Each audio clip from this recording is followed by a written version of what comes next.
Les paresseux géants, qui pouvaient mesurer jusqu'à 3 mètres de haut.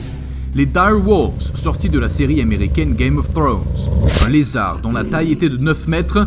Voici 10 animaux préhistoriques qui ont cohabité avec l'homme. Numéro 10. Le mammouth de Colomb.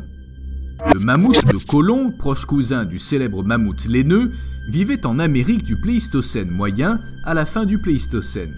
Cet immense animal, l'un des plus grands éléphants ayant jamais existé, possédait des mensurations impressionnantes. Les mâles pouvaient en effet atteindre 4 mètres au garrot, pour un poids de 10 tonnes.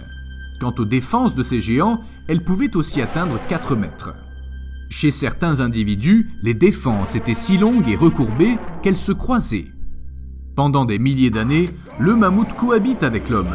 Les Néandertaliens et les premiers Homo sapiens sont contemporains du mammouth en Europe et en Amérique du Nord. Du mammouth, l'homme a consommé la viande, la moelle des os et la graisse. Avec l'ivoire, il a fabriqué outils, bijoux, sculptures et supports de gravure d'animaux et de femmes. Certains figurent parmi les plus anciens chefs-d'œuvre connus. En Europe occidentale, il a gravé, dessiné, peint des mammouths sur les parois des grottes. En Europe orientale, il a construit des habitations avec ses os et ses défenses. Numéro 9. Le paresseux terrestre géant. Des chercheurs ont découvert une centaine d'empreintes fossiles datant de 15 000 ans dans le désert du White Sands National Monument, dans l'État du Nouveau-Mexique aux États-Unis. Ces traces semblent indiquer que les hommes préhistoriques chassaient un mammifère aujourd'hui disparu et beaucoup plus grand qu'eux, l'impressionnant paresseux géant. Contrairement à nos petits paresseux contemporains, dont la principale activité est de somnoler sur une branche d'arbre et dont ils sont les cousins éloignés, les paresseux géants ou paresseux terrestres de Jefferson, en hommage au 3e président des États-Unis, grand amateur de fossiles, pouvaient mesurer jusqu'à 3 mètres de haut et peser 360 kg. Malgré leur carrure imposante, ils n'avaient rien de prédateur, leurs longues griffes leur servant plutôt à cueillir des fruits et arracher des feuilles. 4 espèces différentes auraient vécu en Amérique du Nord jusqu'au déclin de la dernière période glaciaire qui coïncide avec l'arrivée des hommes dans la région. Ainsi, la scène de chasse du White Sands National Monument serait une preuve de plus que les humains auraient contribué à l'extinction de ces créatures comme à celle des mammouths et autres mammifères géants. Numéro 8. Le Gigantopithèque. Le plus grand primate connu, le Gigantopithèque, a intrigué les paléontologues et enflamme l'imaginaire des cryptozoologues depuis sa découverte il y a plus de 80 ans. Les premiers savent qu'il a peuplé les forêts du sud-est de l'Asie, du Miocène au Pléistocène, et s'est éteint il y a seulement 100 000 ans au moment de la dernière glaciation. Les scientifiques ont estimé qu'il pouvait faire jusqu'à 3 mètres de haut et peser jusqu'à 500 kg. Autant dire qu'il devait être très impressionnant. Mais il y a peu de fossiles retrouvés et analysés concernant ce primate. Difficile d'en savoir plus. Sa taille était d'ailleurs à double tranchant. En effet, s'il pouvait facilement intimider ses proies, il avait en revanche du mal à s'adapter à son environnement. En général, les primates se déplacent d'arbre en arbre, mais en raison de sa carrure, le Gigantopithèque brisait les branches des arbres. De plus, l'animal aurait disparu en raison de ses difficultés à s'adapter aux changements environnementaux. En tout cas, il est présent dans la culture populaire sans même que l'on s'en rende compte. Les cryptozoologues voient en lui l'ancêtre du Yéti tibétain, du Yéren chinois et même du Sasquatch nord-américain de l'autre côté du détroit de Bering. Mais ces fossiles sont rares. Qu'en pensez-vous ? Numéro 7. Les hyènes des cavernes. En Charente, des chercheurs ont découvert des dents humaines modifiées par des sucs gastriques. La preuve, selon eux, que notre ancêtre était un mets apprécié des hyènes des cavernes. La hyène des cavernes fréquentait les vastes prairies d'Eurasie durant le Pléistocène. Grâce aux études génétiques des fossiles européens, on sait que Crocuta spelaea est une sous-espèce de la hyène tachetée qui vit en Afrique. Elles ont cohabité avec l'homme de Néandertal pour finalement disparaître il y a environ 11 000 ans. Elles pouvaient atteindre 1 mètre au garrot et peser jusqu'à 130 kg. Elle était également caractérisée par une lourde ossature, un gros crâne et des mâchoires puissantes. D'après certaines peintures rupestres, on pense que la robe de l'animal était tachetée, particulièrement sur l'avant du corps. L'analyse des proies fossiles indique que le cheval de Przewalski était une de ses proies favorites, suivie du rhinocéros laineux. Des restes de rennes, de cerfs et d'élans ont également été retrouvés dans les cavernes fréquentées par cette hyène. Reste à savoir si les hyènes attaquaient directement les hommes de Néandertal ou si l'animal agissait en simple charognard. Numéro 6. Le tigre à dents de sabre. Le smilodon est également appelé parfois le tigre à dents de sabre, car ce félin pouvait avoir des canines qui mesuraient jusqu'à 18 voire 30 cm de long, de vrais poignards dans la gueule.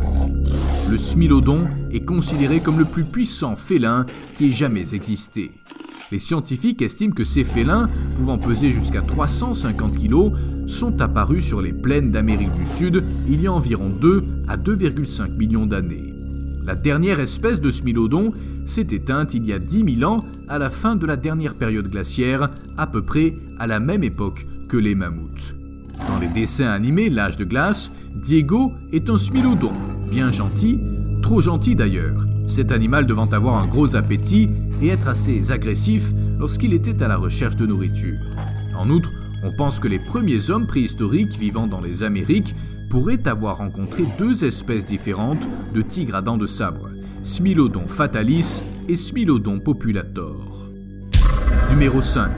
Le loup sinistre.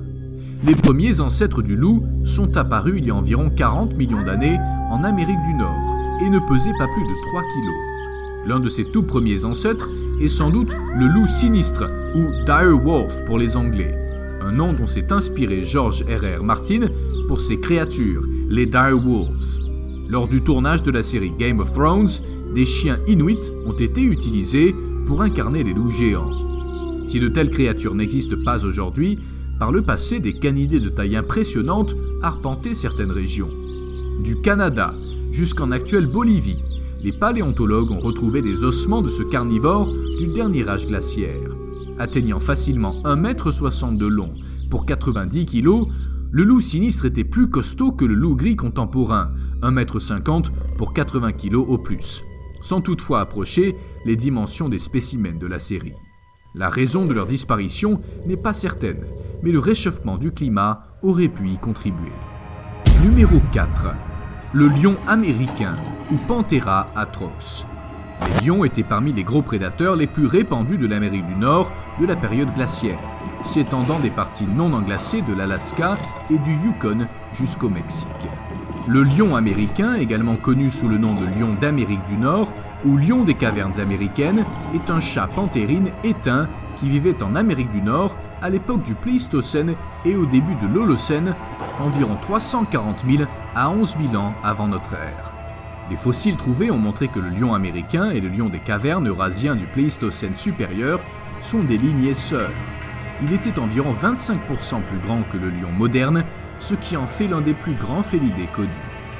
De nombreux lions ont été retrouvés dans les restes de camps humains datés du Paléolithique. Cela laisse penser que les lions étaient chassés par les hommes, ou parfois vice-versa. Dans l'Idaho, des restes de lions américains ont été retrouvés dans les débris d'une grotte appelée Jaguar Cave. Ils sont datés de 10 300 ans. Plusieurs autres fossiles prouvent que ces lions ont été chassés par les premiers Amérindiens. Numéro 3. Megalania prisca. Le Megalania est certainement le plus gros des lézards à avoir jamais foulé le sol de notre planète. Il peuplait encore la Terre il y a 40 000 ans et aurait croisé les premiers hommes d'Australie. Megalania prisca est une espèce éteinte de varan, un lézard d'environ 6 à 8 mètres de long à l'âge adulte, ressemblant au dragon de Komodo actuel. Certains rapporteraient même sa taille à 9 mètres, pour un poids estimé à 600 kg minimum. C'était l'ancêtre de nos varans actuels, peut-être même un de ses proches cousins, puisque son squelette a une structure très similaire à celui du Megalania, à l'exception de la taille.